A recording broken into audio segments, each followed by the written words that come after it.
जय गुरुदेव। एक भक्त, क्या संस्कार विज्ञानमय कोश तक ही सीमित रहते हैं या कि आनंदमय कोश तक भी उनका कुछ हस्तक्षेप रहता है? महाराज, देखो, अभिमान तथा संस्कारशय का विस्तार विज्ञानमय कोश तक ही रहता है। इनका विस्तार विज्ञानमय कोश के नीचे के कोशों की ओर होता है, क्योंकि अभिमानादि सब शक्ति के प्रसव क्रम में ही विकास होते हैं। शक्ति के प्रसव क्रम का बीजारोपण आनंदमय कोश में होता है, किंतु उसका विस्तार विज्ञानमय कोश से आरंभ होता है। प्रति प्रसव क्रम में विकास विस्तार सिमटता जाता है और विज्ञानमय कोश में पहुंचकर यह कार्य पूर्ण होता है तथा प्रसव क्रम को समाप्त करने हेतु आनंदमय कोश का अविद्या का बीज ही शेष रह जाता है। शक्ति की प्रतिप्रसव गतिशीलता में विज्ञानमय कोश के ऊपर जाने से पूर्व अभिमान तथा संस्कारशय का अस्तित्व समाप्त हो जाता है। ये दोनों कार्य पूर्ण हो जाने पर ही आनंदमय कोश में प्रवेश हो पाता है। जैसे अविद्या का विलीनीकरण अन्नमय कोश की स्थूल क्रियाओं से होने लगता है, अविद्या एक अति विशाल वट वृक्ष के समान है। उस वृक्ष की पहले शाखाएं काटी जाती हैं, फिर शाखाओं का मोटा भाग, फिर 2-3 भागों में बांटकर उसका तना तथा अंत में उसकी जड़ें खोद कर निकाली जाती हैं। यदि जड़ें नहीं निकाली जाएं तो वृक्ष के फिर से फूट निकलने की संभावना होती है। अविद्या रूपी विशाल वृक्ष की कटाई अन्नमय कोश से आरंभ होती है तथा विज्ञानमय कोश में आकर पूर्ण होती है, किंतु फिर भी अविद्या के रूप में उसकी जड़ बच रहती है। आनंदमय कोश में वासनाओं संस्कारों के रूप में पत्ते, शाखाएं तथा तना नहीं होता, किंतु फिर से वृक्ष के फूट निकलने की संभावना होती है। एक भक्त, तो अविद्या रूपी जड़ काटने का क्या उपाय है? महाराज हंसते हुए, अभी तो तुम उस वृक्ष की पतली शाखाएं काटने में ही कठिनाई महसूस कर रहे हो। जड़ खोद कर निकालने की बारी बहुत देर से आएगी। तब तक तुम्हारे अनेक जन्म व्यतीत हो चुके होंगे। यदि अभी मैं तुम्हें जड़ खोदने का उपाय बता भी दूंगा, तो इतने जन्मों के पश्चात जड़ खोदने का अवसर प्राप्त होने पर क्या तुम उसे याद भी रख पाओगे? वैसे उसका कोई पृथक उपाय नहीं। तुम अपने पुरुषार्थ से अविद्या रूपी जड़ निकाल ही नहीं सकते। अविद्या नाश तथा उसका आत्मा में विलीनीकरण किसी साधन, उपाय अथवा युक्ति का परिणाम है भी नहीं। यदि उसका कोई उपाय कहा भी जा सकता है तो वह है शक्ति के प्रति पूर्ण रूपेण समर्पण।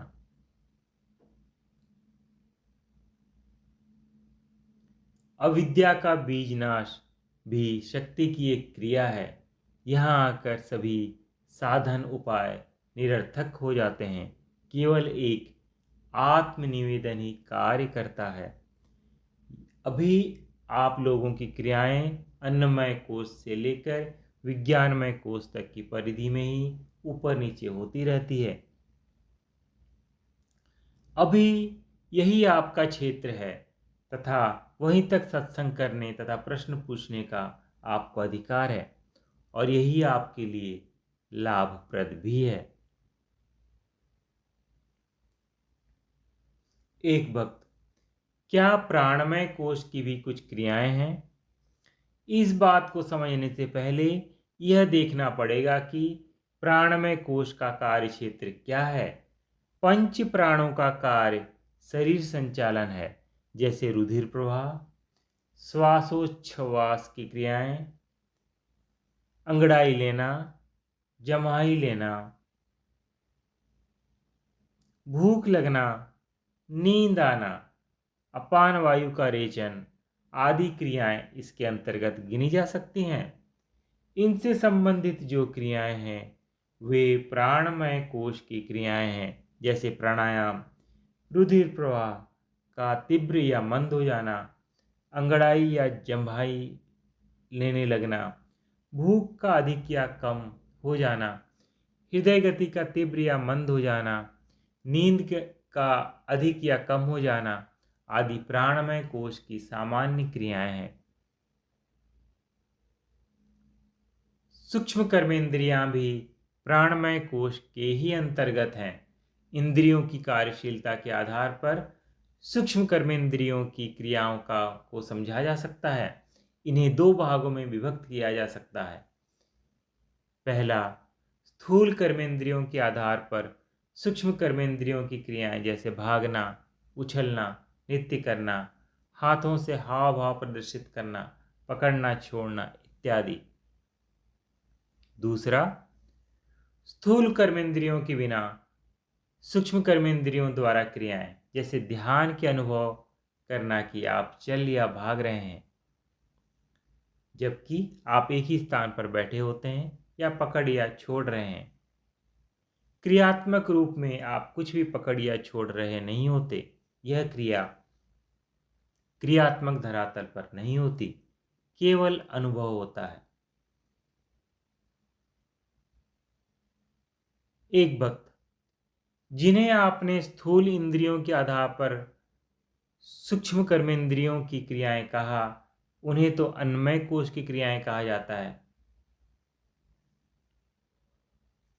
महाराज श्री, ये स्थूल कर्मेंद्रियों के आधार पर स्थूल शरीर की क्रियाएं हैं, किंतु स्थूल इंद्रियां, सूक्ष्म इंद्रियों तथा शक्ति के संयोग के बिना कार्यशील नहीं हो सकती। इसलिए इन क्रियाओं को प्राणमय कोश के अंतर्गत भी मान लिया जाता है। एक भक्त इसी तरह अब मनोमय कोश की क्रियाओं के बारे में भी कुछ बताइए।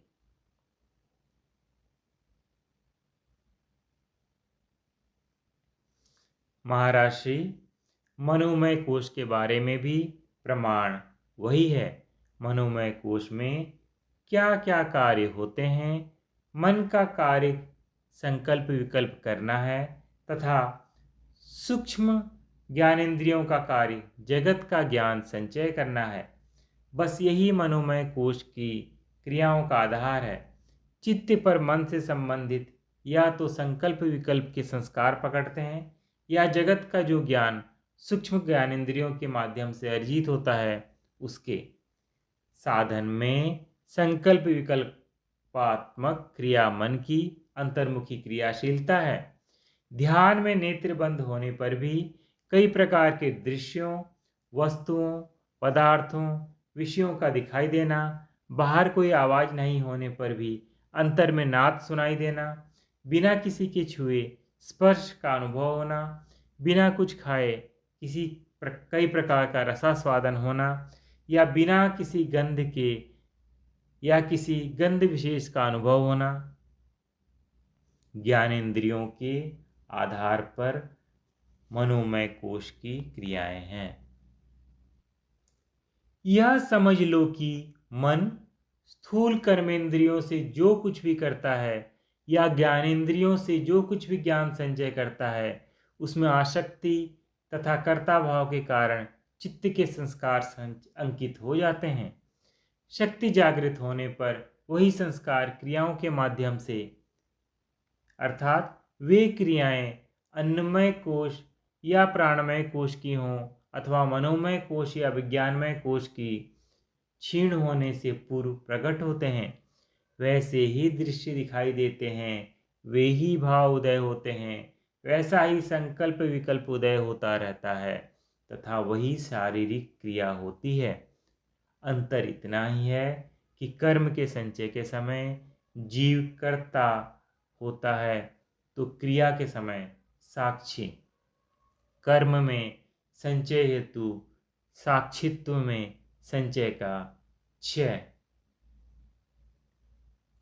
जय गुरुदेव।